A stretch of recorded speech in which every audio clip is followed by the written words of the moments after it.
आप देख रहे हैं इंडिया टीवी लाइव। आपके साथ मैं हूं ज्योत्सना पाटनी। अक्सर हम लोग अलग अलग तरह के वर्कआउट की बात करते हैं, स्ट्रेंथ ट्रेनिंग की बात करते हैं, HIIT की बात करते हैं। कुछ लोगों को जुम्बा करना पसंद है, कुछ लोगों को डांस करना पसंद है, कुछ लोगों को रनिंग पसंद है, कुछ लोगों को योग करना पसंद है। ये तो ठीक है, आपको जिस भी तरह का, जिस भी फॉर्म का वर्कआउट करना पसंद है आप वो कीजिए। लेकिन ज़रूरी बात ये कि किसी भी या तरह का या फॉर्म का वर्कआउट करने से पहले अपने शरीर को उस वर्कआउट के लिए कैसे तैयार करें, यानी कि वार्म अप कैसे करें और वार्म अप कितना ज़रूरी है। आज मैं उसी की बात करूंगी और शुरुआत हम करेंगे अपर बॉडी वार्म अप से। उसके बाद अगले कुछ वीडियोस में आप लोअर बॉडी वार्म अप के बारे में भी जानेंगे कि कौन कौन सी वार्म अप एक्सरसाइजेज हैं जो हमारे शरीर को इंटेंस वर्कआउट के लिए या पावर योग के लिए या intense form of any workout या स्ट्रेंथ ट्रेनिंग के लिए तैयार करती हैं। तो आज क्योंकि अपर बॉडी वर्कआउट की बात हो रही है तो सबसे पहले आप लोग चाहें तो खड़े होकर भी कर सकते हैं, चाहें तो बैठ के भी कर सकते हैं। मैंने सोचा since we are talking about upper body workout तो क्यों ना बैठ के अपर बॉडी वर्कआउट किया जाए।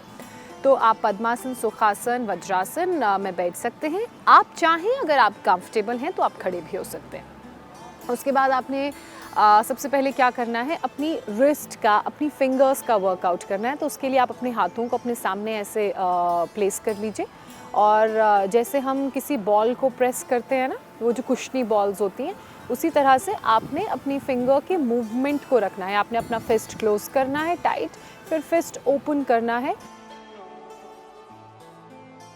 ये भी मूवमेंट टाइट रहेगा। और जब आप फिस्ट क्लोज करें तो आपकी जो फिंगर्स हैं वो आपके पाम को प्रेस करेंगी। जब आप अपनी फिस्ट को ओपन करें तो आपकी पांचों फिंगर्स वाइड होंगी, ऐसे मिली हुई नहीं होंगी बल्कि वाइड ओपन होंगी। तो आप इस एक्सरसाइजेस के 15-15 के 3 राउंड्स कर सकते हैं। 15-15 का एक सेट कीजिए और ऐसे 15 सेट के 3 राउंड्स कीजिए। तो ये जो है एक्सरसाइज, ये आपके रिस्ट और आपकी फिंगर जो जॉइंट्स हैं, ये जो छोटे छोटे जॉइंट्स हैं, इनके लिए बहुत अच्छी है। उसके बाद जो अगली एक्सरसाइज है वो है रिस्ट रोटेशन। तो उसमें आप अपनी मुट्ठियों को ऐसे बंद कर लेंगे, फिस्ट बना लेंगे और उसके बाद अपनी रिस्ट को रोटेट करना शुरू करेंगे, इनवर्ड्स एंड आउटवर्ड्स। ऐसे आपकी रिस्ट का मूवमेंट रहेगा। ये हो गया इनवर्ड्स और ये हो गया आउटवर्ड्स। कोशिश करिए कि जब आपका मूवमेंट हो रहा हो तो हाथ जो है आपका वो स्टेबल और स्टिल रहे। सिर्फ मूवमेंट जहाँ पे जैसे इतने पोर्शन में अगर मूवमेंट आप कर रहे हैं तो वो मूवमेंट यहीं पर फील हो। आर्म्स आपके स्ट्रेट रहेंगे, parallel to your shoulders. Fist आपके रहेंगे, हाथों को आप फिस्ट, फिंगर्स को आप फिस्ट बना लीजिए। उसके बाद ऐसे मूवमेंट कीजिए।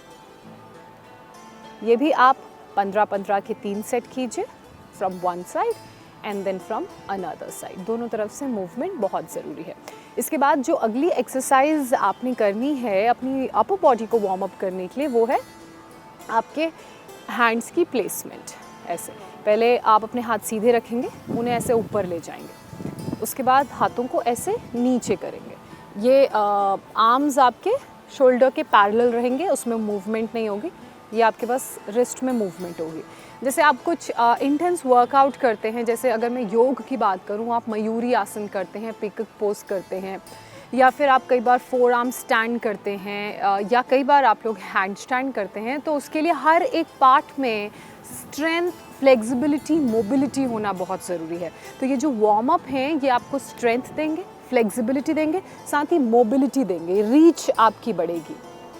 तो ये रिस्ट का भी मज़बूत होना बहुत ज़रूरी है, वरना अगर आपकी रिस्ट मजबूत नहीं होगी तो बहुत सारी जो इंजरीज़ होती हैं वो हमें ऐसे पार्ट्स में लगती हैं जिन पर हम कभी ध्यान नहीं देते, या जिनकी स्ट्रेंथ या जिनकी मोबिलिटी या फ्लेक्सिबिलिटी पे हम काम नहीं करते। जैसे मैं जब मयूरी आसन करती हूँ तो मुझे यहाँ अपनी रिस्ट में बहुत प्रेशर आता है, या जब मैं बक आसन या ककासन करती हूँ, क्रेन पोज या क्रो पोज करती हूँ, तो जो पूरा बॉडी का बैलेंस है वो रिस्ट पे होता है। तो ऐसे में रिस्ट पे बहुत प्रेशर आता है। तो तब मुझे समझ में आया कि wrist warm up, wrist strengthening और रिस्ट फ्लेक्सिबिलिटी कितना इम्पॉर्टेंट है। और ये एक ऐसा एस्पेक्ट है जिसको हम अक्सर नेग्लेक्ट कर देते हैं। हम लोग शोल्डर्स पे ध्यान देते हैं, हम लोग बाइसेप्स ट्राइसेप्स पे ध्यान देते हैं, चेस्ट पे ध्यान दिया जाता है, लेकिन बहुत छोटी छोटी चीज़ें होती हैं। जैसे अगर लोअर बॉडी की भी मैं बात करूँ तो ankle movement, knee strengthening, joint movement, pelvic bone movement, हाथों की बात करूँ तो elbow joint movement, shoulder movement और सबसे सेंसिटिव और सबसे इम्पॉर्टेंट रिस्ट मूवमेंट। इसकी मूवमेंट, फ्लेक्सिबिलिटी, रीच, रेंज पर हम ध्यान नहीं देते हैं। तो आज कोशिश यही होगी कि पहले फुल बॉडी वार्म अप करें और कैसे अपने शरीर के एक एक, खासकर आप बॉडी के एक एक जॉइंट को स्ट्रॉन्ग बनाएं, ताकि जब भी आप कोई भी एक्सरसाइज करें या पावर योग करें या वर्कआउट करें तो ग्रिपिंग अच्छी रहे, स्टेबिलिटी अच्छी रहे और स्ट्रेंथ अच्छी रहे और मूवमेंट के साथ रेंज पर भी काम होगा। तो ये सारी एक्सरसाइजेज मैंने आपको बताई। उसके बाद जो तीसरी वार्म अप एक्सरसाइज है वो ये है, आप अपने हैंड्स को अपने शोल्डर के पैरेलल ऐसे प्लेस कर लीजिए और आपके जो हाथ हैं वो ऐसे सामने जो भी वॉल है उसकी तरफ प्लेस्ड रहेंगे। फिर आपने उन्हें ऐसे नीचे की तरफ बेंड करना है। तो बेसिकली आपके हैंड स्ट्रेट रहेंगे, रिस्ट से आर्म्स स्ट्रेट रहेंगे, रिस्ट से आपकी हैंड्स का मूवमेंट होगा ऐसे। तो ये भी आपने 15-15 के 3 सेट करने हैं, एक राउंड 15 का और ऐसे ही 15-15 के 3 सेट करने हैं। अगर आपको स्ट्रेन आ रहा है तो आप हर एक सेट के बाद 10 सेकेंड्स का ब्रीदर ले सकते हैं। जैसे आपने ऐसे धीरे धीरे करना है, कोई भी मूवमेंट फास्ट नहीं करना है, हमें किसी बात की कोई जल्दी नहीं, हमें अपने शरीर को अच्छे से वार्म्ड अप करना है। तो धीरे धीरे जब आप ये कर लेंगे, फॉर सपोज 15 आपके ये मूवमेंट्स हो गए, फिर आप 10 सेकंड का रेस्ट ले लीजिए। फिर उसके बाद आप दूसरा सेट स्टार्ट कीजिए, 15 के मूवमेंट कीजिए और उसके बाद फिर 10 सेकंड का रेस्ट ले लीजिए। और जब एक एक्सरसाइज से आप दूसरे एक्सरसाइज में स्विच करते हैं तो आप 15 से 17 सेकंड का ब्रेक ले सकते हैं। कोशिश करिए कि ब्रेक बहुत ज़्यादा लंबा ना हो, क्योंकि वो जो मसल पे काम जब शुरू हो जाता है ना प्रोसेस, तो आप एकदम से अपने हाथों को नीचे कर लेते हैं तो वो कूल डाउन हो जाता है। तो जो आपने हीट एक्सरसाइज या वार्म अप से अपनी बॉडी में क्रिएट की होती है वो धीरे धीरे ठंडी होने लगती है। तो इसलिए कहते हैं कि बहुत बड़े, बहुत लंबे ब्रेक्स एक्सरसाइजेस के बीच में नहीं होने चाहिए। और खैर ये तो हम वार्म अप करें। इसके बाद आप अगला जो मूवमेंट करेंगे वो ये रहेगा। पहले आपके हाथ ऐसे डाउनवर्ड्स प्लेस थे, अब आपके हाथ ऐसे अपवर्ड प्लेस रहेंगे, यानी कि आपके जो पाम्स हैं वो फेसिंग स्काई रहेंगे या फेसिंग वॉल रहेंगे या फेसिंग सीलिंग रहेंगे। उसके बाद आपने एल्बोज से अपने हाथ को बेंड करना है और अपनी फिंगर्स से अपने शोल्डर्स को टैप करना है, टच करना है ऐसे। ये भी आप 15-15 के 3 सेट कर सकते हैं। धीरे धीरे आराम से आपका मूवमेंट रहेगा। जब आप मूव करें तो आपको ये पूरा स्ट्रेच फील हो रहा होगा, तो ये सब आपने फील करना है। That means the work is happening, the muscle is strengthening, the muscle is basically tightening, उसकी फ्लेक्सिबिलिटी, उसकी मोबिलिटी पे काम हो रहा है। आपको थोड़ा सा प्रेशर शोल्डर में भी आएगा, तो जब आप ये प्रेशर फील करेंगे तो उससे शोल्डर की स्ट्रेंथनिंग भी हो रही है। तो बेसिकली आप कर एक पार्ट के लिए रहे हैं और फ़ायदा दूसरे शरीर के पार्ट को भी मिल रहा है। तो ऐसे 15-15 के 3 राउंड। उसके बाद आप अपने हाथों को ऐसे पैरेलली ओपन कर लीजिए, hands parallel to your shoulders. उसके बाद आप अपने हाथों को डाउनवर्ड प्लेस कर लीजिए। डाउनवर्ड प्लेस करने के बाद क्लॉकवाइज आपके 10 टाइम्स मूवमेंट रहेंगे। एंटी क्लॉकवाइज आपको ऐसे सर्कल बनाने, छोटे छोटे सर्कल्स बनाने, 10 टाइम्स मूवमेंट रहेंगे। ये जो एक्सरसाइज है, ये जो वार्म अप है, ये आपके शोल्डर्स को वार्म करता है, वार्म अप करने के लिए हेल्प करता है, टोन करता है। इसके अलावा जिन लोगों को यहाँ पे आर्म्स पे एक्सेस फैट होता है और लूज़ बिल्कुल फैट होता है, तो ये आर्म्स को भी टोन करता है और वो एक्सेस जो लूज़ फैट होता है उसको दूर करने में भी मदद करता है। तो आपने बहुत जल्दी नहीं करना है। कोशिश करिए कि मूवमेंट स्लो सटल हो। ऐसे ऐसे हमारी ट्रेन नहीं छूट रही, हमें आराम से अपना वर्कआउट करना है। 1 घंटा पूरा अपने शरीर को देना है। जितना स्लो मूवमेंट होगा उतना ज़्यादा जो मैकेनिज़्म अंदर काम करता है वो मसल्स को टोन करने में, मसल्स को स्ट्रेंथन करने में और वो फ्लेक्सिबिलिटी, मोबिलिटी प्रोवाइड करने में काम करता है। जितना ज़्यादा आप रश करेंगे, जितना ज़्यादा आप तेज़ करने की कोशिश करेंगे तो इंजरी के चांसेस भी उतने बढ़ते हैं। धीरे धीरे मूवमेंट करेंगे तो आपकी बॉडी धीरे धीरे मोबिलाइज होनी शुरू होगी, वार्म्ड अप होनी शुरू होगी। ऐसे ऐसे आप 10 round clockwise, 10 round anti clockwise, 10 round anti clockwise, 10 round clockwise ऐसे आपने करने हैं। इसके बाद जो अगली एक्सरसाइज आप करेंगे उसके लिए अपने पाम्स को अगेन फेस कर लीजिए टुवर्ड्स स्काई, टुवर्ड्स सीलिंग और टुवर्ड्स दी वॉल। और उसके बाद आपने अपनी एल्बोज से अपने पाम्स को, अपने हैंड्स को, फोर आर्म्स को बेंड करना है और आपके जो हैंड्स हैं वो आपके शोल्डर्स को टैप करेंगे ऐसे। इसके आप 15-15 के 3 राउंड कर लीजिए।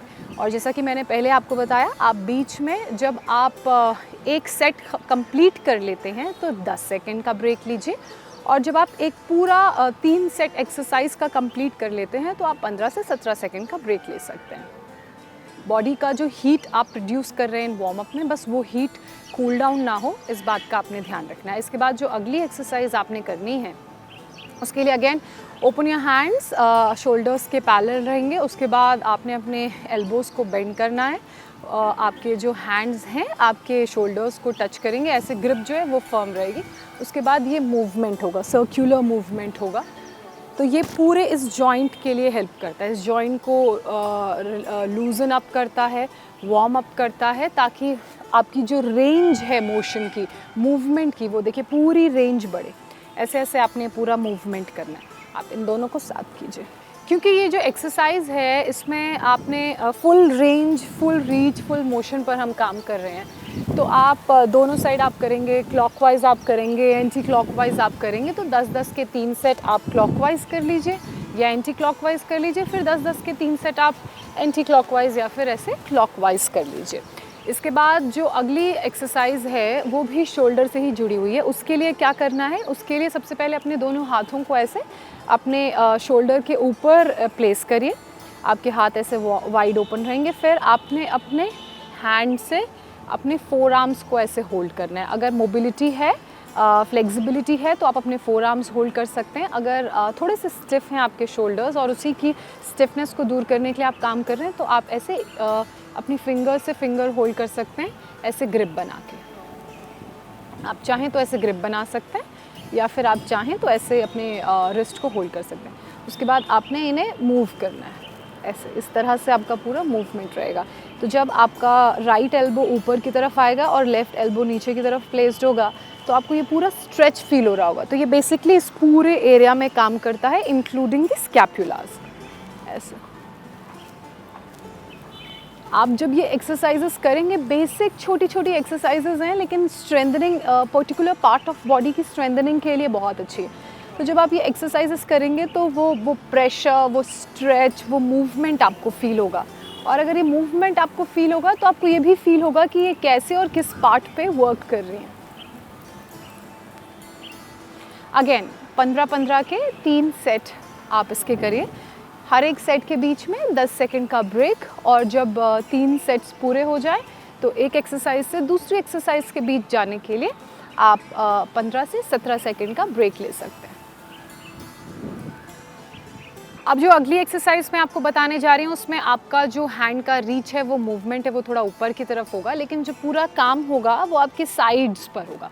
ये जो साइड्स हैं, जो जब हम किसी भी तरह की साइड टर्निंग्स करते हैं या फिर हम लोग ट्विस्टिंग्स करते हैं तो उसमें इनकी फ्लेक्सिबिलिटी बड़ी होना इम्पॉर्टेंट है। तो अब साइड्स की फ्लेक्सिबिलिटी कैसे अचीव करें उसके भी मैं कुछ आपको बेसिक वार्म अप एक्सरसाइजेस बताने वाली हूँ। तो 2-3 ही एक्सरसाइजेस हैं। बस सबसे इम्पॉर्टेंट बात ये है कि आपने बिल्कुल ठीक पॉस्चर अपना रखना है जब भी आप इन एक्सरसाइजेस को करें। और दूसरी बात ये कि जो लाइन और लेंथ होगी अपर बॉडी की, वो बड़ा मैटर करती है। तो जितनी अच्छी लाइन और लेंथ होगी उतना अच्छा आपको साइड्स में फ्लेक्सिबिलिटी आएगी, रेंज आपकी इंक्रीज़ होगी और मूवमेंट आपका बढ़ेगा। तो उसके लिए आप सबसे पहले तो अपने दोनों हाथों को ऐसे ऊपर अपने फोरहेड के, ईयर्स के पैरेलल आपके हैंड्स रहेंगे, प्लेस कर लीजिए। और जब आपके हाथ ऐसे प्लेस हो जाएंगे तो उसके बाद आप ऐसे अपनी फिंगर्स को, आपका जो पॉइंटर है वो ओपन रहेंगे और एक दूसरे को टच करेंगे। बाकी फिंगर्स आपके इंटैंगल्ड, इंटरलॉक्ड रहेंगे। और आप किसी भी आसन में बैठ जाइए। जो सबसे फीजिबल आसन है वो पद्मासन या सुखासन है। चाहें तो आप और जो कंफर्टेबल पोजीशंस हैं उनमें भी बैठ सकते हैं। जैसे आप अपने नीज़ को बेंड करके भी बैठ सकते हैं वज्रासन में। आप चाहें तो एक पद्मासन में भी बैठ सकते हैं। फ़िलहाल मैं सुखासन में बैठी हुई हूँ। तो आपके जो हैंड्स हैं बिल्कुल वो ऐसे ऊपर की तरफ रहेंगे। जो स्ट्रेच है वो आपको फील हो रहा होगा, पैरेलल, स्ट्रेट, और एल्बोज़ जो हैं आपकी वो बिल्कुल स्ट्रेट रहेंगी, बेंड नहीं होंगी। अब आपने अपनी लोअर बॉडी, जिसके सहारे आप अपनी मैट पे बैठे हुए हैं, उसको बिल्कुल फोर्स, प्रेशर नीचे की तरफ डालना है, ज़मीन को पुश करना है। और आपकी जो अपर बॉडी है, ख़ासकर ये वाला जो हिस्सा है, बेंडिंग सारी यहीं से होगी। और जब आप बेंड करेंगे तो आपके हिप्स जो हैं वो रेज्ड नहीं होंगे, सिर्फ आपकी अपर बॉडी ऐसे बेंड करेगी, और बेंड किसी हंच के साथ नहीं करना है, बेंड जो है वो पूरा स्ट्रेट रहेगा। तो बहुत ध्यान से देखिएगा, ऐसे आपके स्ट्रेट हैंड्स प्लेस रहेंगे। अब आपने सबसे पहले टुवर्ड्स राइट बेंड करना है, तो फोरहेड और जो आईज़ का गेज़ है बिल्कुल सेंटर पे रहेगा, सीधा रहेगा, ऐसे या ऐसे नहीं रहेगा, सीधा रहेगा।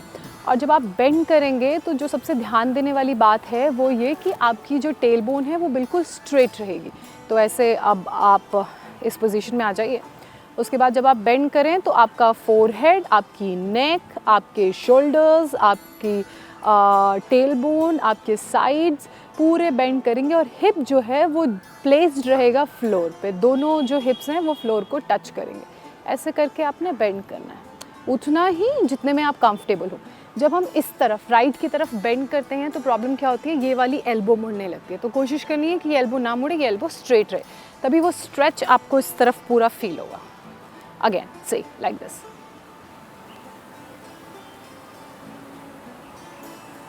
अगर इतना ही हो रहा है वेल एंड गुड, इतना ही कीजिए। दोनों तरफ से ऐसे 10 राउंड करने। जब आप पहले ऐसे राइट में बेंड होंगे, उसके बाद आप ऐसे लेफ़्ट में बेंड होंगे, तो ये एक है। और ऐसे आपने 10 करने हैं, 10 के 3 सेट्स आप कर लीजिए, 10-10 राउंड्स आपने करने। अगेन से आप ज़्यादा अपने आप को प्रेशर देंगे ना, पुश करेंगे, तो आप हो सकता है ऐसे गिर भी जाएं, थोड़ा बैलेंस भी बिगड़ता है। तो इसलिए बहुत ज़्यादा प्रेशर नहीं करना है, फील नहीं करना है, अपने आप को बहुत ज़्यादा पुश नहीं करना है, उतना ही जितने में आप अपने बेंडिंग को संभाल सकें, क्योंकि सेंटर ऑफ ग्रेविटी चेंज हो रहा है। तो उतने में ही जितने में आप अपने बैलेंस को संभाल सकें। ऐसे धीरे धीरे ये पूरा मूवमेंट रहेगा। और आप मेरी तरह अगर natural in the lap of mother nature exercise कर रहे हैं, वर्कआउट कर रहे हैं, तो कई बार हवाएं भी बहुत तेज़ चलती हैं। और जब अगर ऐसी तेज़ हवाएं चलें तो आप ध्यान रखें कि आपका मूवमेंट जो है वो बहुत फोकस्ड होना चाहिए। किसी भी तरह का एक्सटर्नल फोर्स जो कंट्रोलेबल है वो आपको आपकी फ्लेक्सिबिलिटी, आपके बैलेंस को ना गड़बड़ कर दे। तो जब इस तरह की तेज़ हवाएं चल रही हैं तो ज़्यादा रिस्क मत लीजिए, उतना ही बेंड कीजिए जितने में आप कंफर्टेबल हैं। इतना इतना ऐसे। और खुली हवा में वर्कआउट करने का अपना ही मज़ा है। लंग्स को बड़ा अच्छा फील होता है, इतनी अच्छी फ्रेश ब्रेथ ऑफ एयर आ रही है, और मूड तो अच्छा हो ही जाता है, और साथ ही गर्मी भी कम लगती है क्योंकि गर्मियों का मौसम है। खैर एनीवेज, ये एक एक्सरसाइज हुई। अब जो अगली एक्सरसाइज मैं साइड्स की फ्लेक्सिबिलिटी के लिए आपको बताने जा रही हूँ, उसके लिए आपने क्या करना है, अपने राइट हैंड को आप ऐसे ऊपर प्लेस करिए parallel to your shoulder. Left hand से आप अपनी राइट वेस्ट को पकड़िए और वो ग्रिप लीजिए, और उसके बाद राइट हैंड को ऐसे इनवर्ड्स टर्न कर लीजिए, फिंगर्स ओपन रहेंगे। और फिर आपने अपने हिप से ग्राउंड को पुश करना है, मैट को पुश करना है, और मूवमेंट सारा ये साइड से होगा, अपर बॉडी से होगा। इससे आप ऐसे मूव करिए, इस तरफ जाइए, उठना ही जितने में आप कंफर्टेबल हो। आपके हिप्स बिल्कुल भी रेज नहीं होने चाहिए, दोनों फ्लोर पे प्लेस्ड रहने चाहिए ऐसे। तो आपको स्ट्रेच फील हो रहा होगा इस तरफ, ये साइड्स की तरफ। तो बेसिकली साइड फ्लेक्सिबिलिटी पे काम हो रहा है। ऐसे आप 10-10 के 3 सेट कर सकते हैं, कंफर्टेबल हैं तो 15-15 के 3 सेट कर सकते हैं, और सेट्स के बीच में आप 10-10 सेकेंड्स का ब्रेक ले सकते हैं, और एक एक्सरसाइज से दूसरे एक्सरसाइज के बीच में आप 15 से 17 सेकेंड का ब्रेक ले सकते हैं। ठीक है, ये एक एक्सरसाइज है। इसके बाद जो एक और एक्सरसाइज है जो आपकी साइड फ्लेक्सिबिलिटी पे काम करेगी, उसके लिए आप अपने लेफ़्ट हैंड को ऐसे फ्लोर पे प्लेस कर लीजिए, और धीरे से आप अगर आप हैंड में कंफर्टेबल हैं हैंड कर लीजिए, अगर फ्लेक्सिबिलिटी का थोड़ा प्रॉब्लम है तो सिर्फ हैंड ही प्लेस करिए, लेकिन अगर आप फ्लेक्सिबल हैं तो आप अपना फोर आर्म ऐसे फ्लोर पे प्लेस कर लीजिए। ये धीरे धीरे फोर आर्म प्लेस होगा, राइट हैंड ऐसे टुवर्ड्स अप रहेगा, और अपने हिप्स को नीचे की तरफ पुश करते हुए फ्लोर की तरफ आपने ऐसे मूव करना है। धीरे धीरे आपका जो फोर आर्म है वो फ्लेक्सिबिलिटी और रेंज आएगी, तो वो फ्लोर पे प्लेस्ड हो जाएगा। हिप दोनों आपके फ्लोर पे रहेंगे, टचिंग द फ्लोर, और हैंड्स आपके ऐसे साइड्स की तरफ रहेंगे। तो आप इसमें लोअर बैक से पूरा साइड में स्ट्रेच फील करेंगे। I will show you from another side like this. पहले आप नॉर्मल अपने रिस्ट को ऐसे प्लेस कर लीजिए, ये वाला हैंड आपका ऊपर रहेगा, hand facing toward side straight. उसके बाद धीरे धीरे आप अपने फोर आर्म को फ्लोर पे प्लेस कीजिए, राइट हैंड के एल्बोज बेंड रहेंगे जो नीचे की तरफ झुकेगा, और उसके बाद आपने अपने हिप्स को फ्लोर पे पुश करते हुए अपने लेफ्ट हैंड को टुवर्ड्स राइट ले जाना है, और धीरे से ये सब कुछ होगा, ये मूवमेंट धीरे होगा। उसके बाद आप जब अपने हाथ को ऐसे बेंड करें तो ये पूरा प्रेशर आप इस लेंथ पे आप पूरा प्रेशर फील कर रहे होंगे, from your side lower back to your armpit. ये पूरा इस साइड में आपको प्रेशर फील हो रहा होगा। फिर से अगेन सी लाइक दिस। याद रखिए, कोई भी मूवमेंट आप करें, आपने रश नहीं करना है उस प्रोसेस को, आपने धीरे धीरे प्रोसेस को फील करना है और वो एक्सरसाइज या आसन करना है। और एक और इम्पॉर्टेंट चीज़, जब आप ये वाली वार्म अप एक्सरसाइज करें तो आपने हंच बैक नहीं करना है, फिर वो पर्पस सॉल्व नहीं होगा। आपकी बैक स्ट्रेट रहेगी, स्पाइन स्ट्रेट रहेगी, और उसके बाद जब ये ऐसे बेंड होगी तो आप पूरा प्रेशर फील करेंगे। सी लाइक दिस। हाथ सीधे रहेंगे बिल्कुल, धीरे से आपकी एल्बोज प्लेस होंगी। अगर नहीं हो रही इट्स ओके, धीरे धीरे जब आप अपने राउंड्स इंक्रीज़ करेंगे, सेट्स इंक्रीज़ करेंगे, तो आपकी एल्बोज फिर बेंड होनी शुरू होंगी लाइक दिस। और ये शोल्डर से आर्म स्ट्रेट रहेगा लाइक दिस।